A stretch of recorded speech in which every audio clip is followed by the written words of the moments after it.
Um, Thank you. Thank you. Thank you for coming. Let me tell you just a bit about Bulbustan. We've got two more speakers lined up, including our exhibition's curator, Lisa Volta, and Asil Kabariti, the artist, whose photographs adorn these walls, who's with us tonight. We are an Arabish arts organization, I like to say, of about 20 years or so. We've been in this space for about 4. And we're happy to have it, and we're happy to have it full with you. Let people know they're welcome to come here 9 to 5, Monday through Friday. We've got fizzy waters in there, and an espresso maker. We work in 3 domains. Arts presentations, such as exhibitions. We do about 3 or 4 of these a year. We do about 3 or 4 concerts, musical concerts a year. We screen about 3 or 4 films a year. And we do about 3 or 4 literary events a year. That's about 12 events, art presentations a year, at least that we do ourselves, along with about a handful or so that we sponsor that others put on. Additionally, we work in arts education, including delivering percussion and visual arts in 5 Philadelphia public schools, in West Philly and in North. We deliver courses directly, especially Arabic language. We have a summer camp, our signature program that has lasted longer than the organization itself. It'll be 22nd or 23rd edition coming up.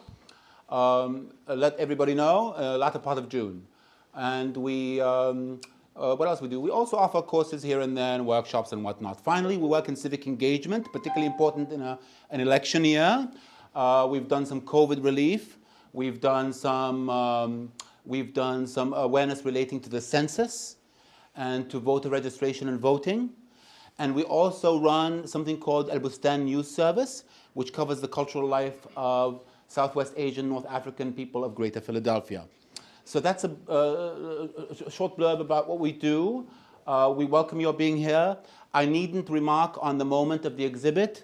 I think that the photographs around you illustrate it, as will the remarks by our trusted curator and our visiting artist. Thank you for coming. Oh, the mic. Oh, okay. So I'm really, my name is Lisa Volta. I'm pleased to present Gaza Habibti, which is a select photographs from 9 photographers from Gaza who are part of a greater collective of Palestinian photographers, photojournalists, and storytellers. I am extra pleased. I'm not going to talk too long because I want to turn the floor over to Asil Kabariti. We're really thrilled for her to join us this evening and talk more about the organization Untold Palestine, and you can see her work on the wall straight across from me. Asil, welcome. Thank you so much. Thank you. Hey, my name is Asil Kabariti. I'm gonna start my presentation with a text I wrote. The vibrant street, a quiet witness to a mix of extremes. Lifeless bodies, the aftermath of destruction, a group of joyful children, and a secret kiss shared. Now stands as a moving testament to the heartbreaking tale of a street in Gaza. However, can a street, devoid of political bias, truly stands as a witness in the complex trail of a human suffering? Home, once a sanctuary, now lingers only in the corridors of my memory. Its once familiar facade lost in the relentless storm. It feels as though it never existed, a phantom refugee haunting my mind. No guiding path remains, and familiar faces that once lent warmth to its existence are now mere shadows of the past. It's an alternate reality, a series of incomprehensible events that defy belief. The Deus architects of destruction believed they could erase the sensory etched in my memory. The lingering smell of my mom's coffee, the soulful rhythm of her beloved singer Kulthum, the very essence of freshly baked baked bread, and the intimate conversations around the coffee table in the corner. Did they truly think such treasures could be obliterated? Can I, though, sheer force of will, recruit my friend from the depth of the rubble? Will our voice join together in a song once more, drowning out the thunder of bombings in our beloved Gaza? The beach, once a symbol of distant hope, now is a witness to a transformed horizon.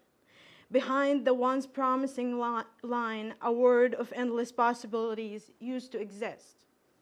A world where children were shielded from the cruel grip of starvation. That was my perception. Now the horizon is hidden by an endless sea of cold tents on the shore. A mother burdened with the task of explaining harsh truths tells her child that there's no world beyond the horizons. How else could she convey the heartbreaking reality that her child was left to starve in a cold tent alone? My name is Asil Kabariti, and I am a street photographer from Gaza Strip. I lived there for 22 years, and I just moved to the States 2 years ago.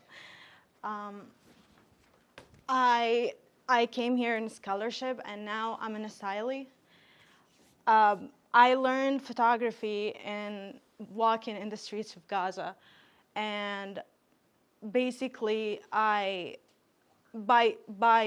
going on long walks. So I had a very bad feet injury, and the long walks in the streets of Gaza was my way of recovering.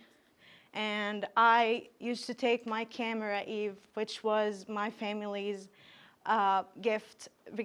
recovery gift for me. And me and Eve met a lot of great people that I'm really grateful forever for them for giving me the chance to take portraits and allowed me to take pictures for them.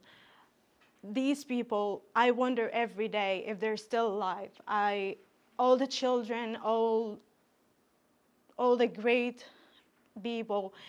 And so as everything else, I don't know how much you guys know about the situation in Gaza, but everything is limited, okay? So the most common kind of photography or genre is news photography, because this is where, for example, nature photography does not exist much because we only have the beach. So as a photographer who lived most of my life in Gaza, all I ever wanted to photograph is beauty. And that sounds like it's hard because we are limited and we even couldn't see the rest of our country, the nature. I have never seen the mountains before I went to my interview in Jerusalem. After 22 years, I couldn't leave Gaza before, and that was my first time. So in Untold Palestine, we always wanted to tell the stories that nobody tells. You know, the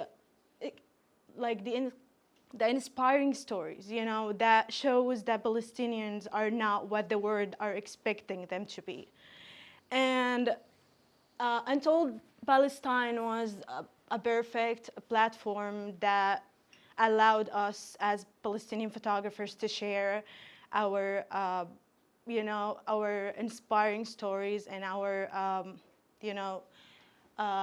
beautiful pictures where, so I also want to dedicate this exhibition for our great photographers in Gaza who are working right now despite of the harsh reality and the genocide.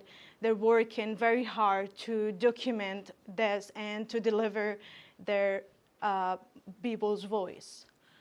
So these are some of the photographers' work, and I have so much respect for these photographers. Some of them I learn from them because they're just amazing.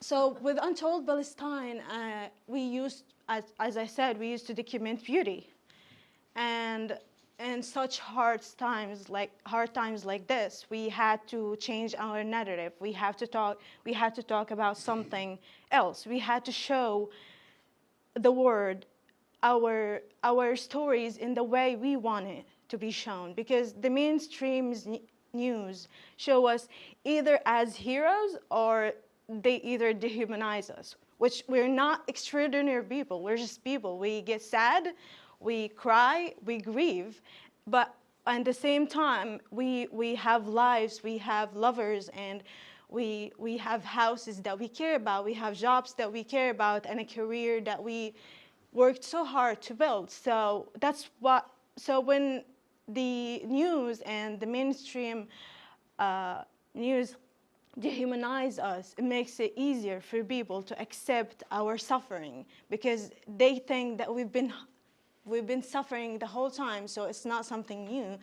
But I can tell you that it's not, and it's exactly like any other people in any other countries, you know. So after we had to change our narrative, as I said, and we wanted to talk about the people. We wanted to put pictures for the names who died, who were killed, you know. And we started a series of pictures that's called We Are Not Numbers. You know, we keep saying we are not numbers, and the world keep counting us as we are. And that's why even if nobody wants to listen, we are going to keep sharing these stories just to remind ourselves that our lives matter, and this will never be normal. So I actually, this is the first war, or let me call it's not war, it's genocide, that I experienced a death of many beloved friends of mine. You could switch. So the first pictures are gonna be, the first picture is gonna be for a family, and they're my friend's family. And so they evacuated the north after the IDF told them to, and they stayed at their sister's house, his sister's house. So this is Musab, and this is his wife, and this is Julia, okay? And so Musab is a really innocent person, and so everybody is in Gaza, you know. And now Julia, the small child, you know, is suffering because her mom and dad were killed.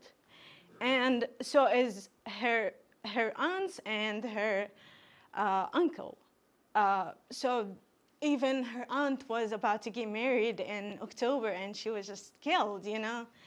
So I wanted to tell the story of them. So we have also quotations from their loved ones, you know. So we are sharing these quotations because we want you to know what their loved ones said about them. This was my friend Yusuf Dawaz, and when I heard about his death, I was like, I still did not process this news. I just cried, and then I had to just move on because I had to, you know.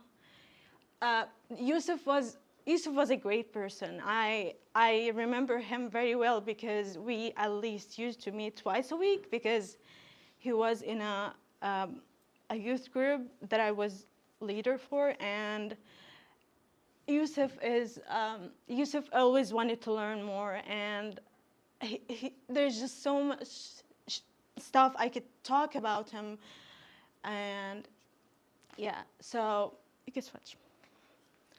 So this man, his picture was in one of the main streets in Gaza. It was Jidariya.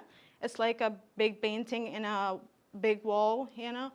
And we used to see his picture every time we walk in this main street in Gaza.